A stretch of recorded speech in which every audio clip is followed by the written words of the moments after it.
Hukum mengambil rukhsah dalam Islam. Wajib, sunnah, atau mubah?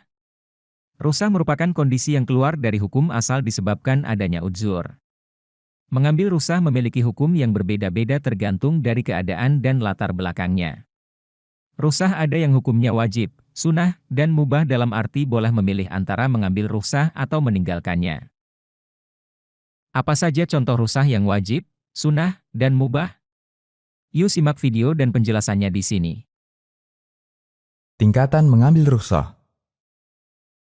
Mengambil rukhsah memiliki hukum yang berbeda-beda tergantung dari keadaan dan latar belakangnya.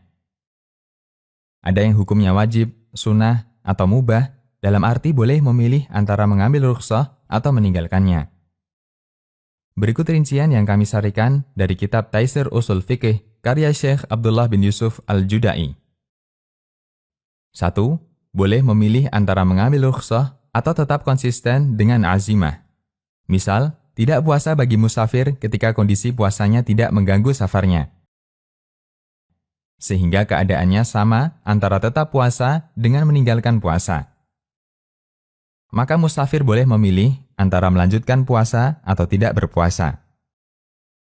Sahabat Hamzah bin Amr al-Aslami pernah bertanya kepada Nabi SAW, apakah saya harus berpuasa ketika safar? Dan Hamzah termasuk orang yang sering berpuasa. Jawab Nabi SAW, jika kamu mau, silahkan puasa. Dan jika kamu mau, boleh tidak puasa. Muttafaq alaih. 2. Dianjurkan untuk mengambil rukhsah. Misal, qashar ketika safar. Ini termasuk rukhsah yang terbiasa dilakukan oleh Nabi SAW dalam semua safar beliau. Ditegaskan para ulama bahwa Nabi SAW tidak pernah sekalipun melakukan sholat wajib 4 rakaat ketika safar. Kebiasaan beliau ini menunjukkan bahwa mengambil rukhsah ketika safar dianjurkan. Jumhur ulama mengatakan bahwa mengambil qashar sholat 4 rakaat ketika safar hukumnya anjuran. Meskipun ada juga ulama yang memiliki pendapat berbeda bahwa qashar ketika safar hukumnya wajib. 3. Dianjurkan untuk tidak mengambil rukhsah. Misalnya bertahan untuk sabar ketika diganggu di jalan dakwah, seperti orang yang diminta untuk mengucapkan kalimat kekufuran dengan lisannya. Dia boleh mengambil rukhsah dengan mengucapkan kalimat itu, meskipun andai dia bersabar, meskipun sampai dibunuh, maka itu lebih afdal.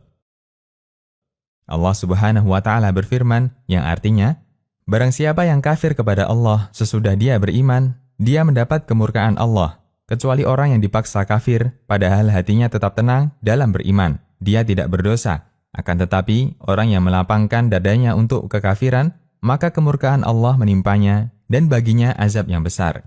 Quran Surat An-Nahl ayat 106. Dulu, ada sahabat yang meminta kepada Nabi SAW agar segera berdoa untuk mendapatkan kemenangan.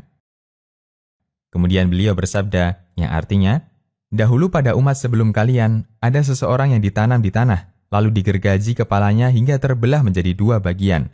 Walau demikian, siksaan itu tidak mampu memalingkannya dari agamanya. Ada pula orang yang kepalanya disisir dengan sisir besi, sehingga kulit dan urat-uratnya terpisah dari tengkoraknya.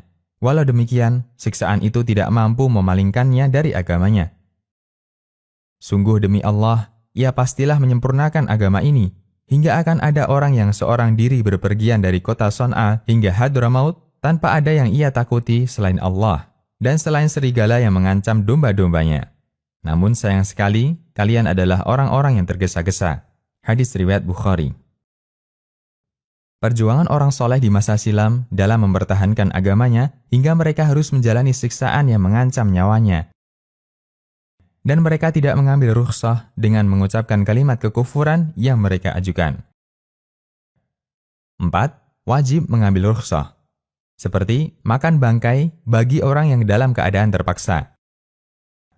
Bangkai dilarang karena zatnya bisa membahayakan bagi badan manusia.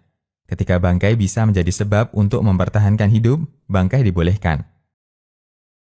Allah Subhanahu wa Ta'ala berfirman, sesungguhnya Allah hanya mengharamkan bagimu bangkai, darah, daging babi, dan binatang yang ketika disembelih disebut nama selain Allah. Tetapi barang siapa dalam keadaan terpaksa memakannya, sedang dia tidak menginginkannya dan tidak pula melampaui batas, maka tidak ada dosa baginya. Sesungguhnya Allah Maha Pengampun lagi Maha Penyayang.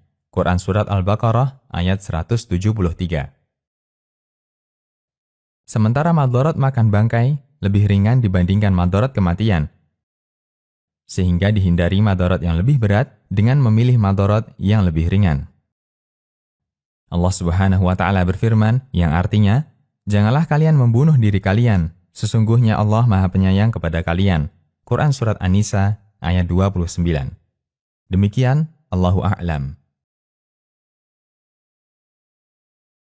Sobat, jika video ini bermanfaat, subscribe dan share kepada orang tua, saudara, dan orang yang Anda sayangi. Semoga mereka juga bisa mengambil manfaat dari video ini. Terima kasih.